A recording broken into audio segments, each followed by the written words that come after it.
The Earth Spinner by Anuradha Roy. For a lot of us here, our comfort place is the library. For the characters in The Earth Spinner, their safe haven is a basement with clay.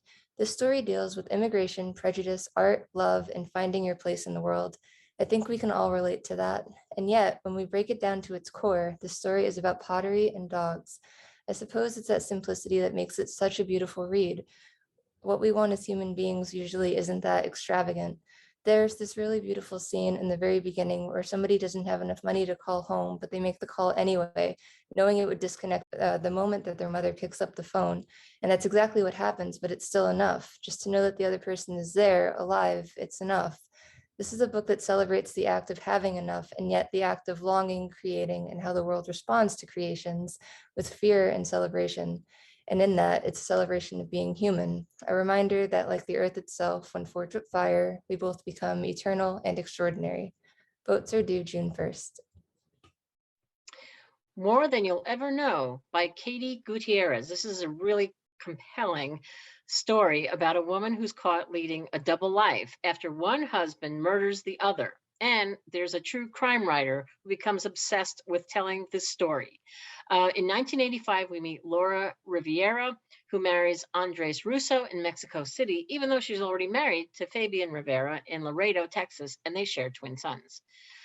Through her career as an international banker, she splits her time between two countries and two families, and the truth is revealed when one husband is arrested for murdering the other. Fast forward to 2017, and while trawling the internet for the latest, most sensational news reports, struggling crime writer Cassie Bowman encounters an article detailing this tragic final act and is immediately enticed. What was not explored here? Why would a woman, a mother, risk everything for a secret double marriage?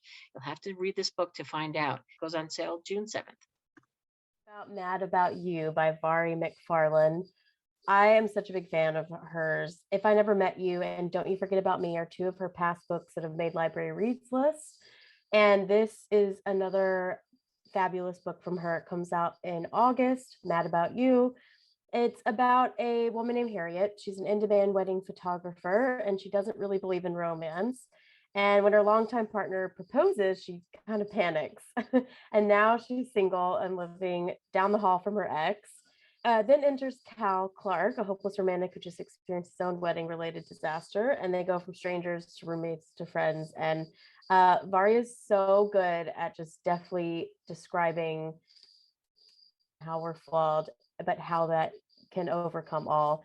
She straddles that line between romantic comedy and women's fiction, but her characters are so well drawn. And Emily Henry, who wrote People We Meet on Vacation, said each word is just right and every page brimming with delicious tension.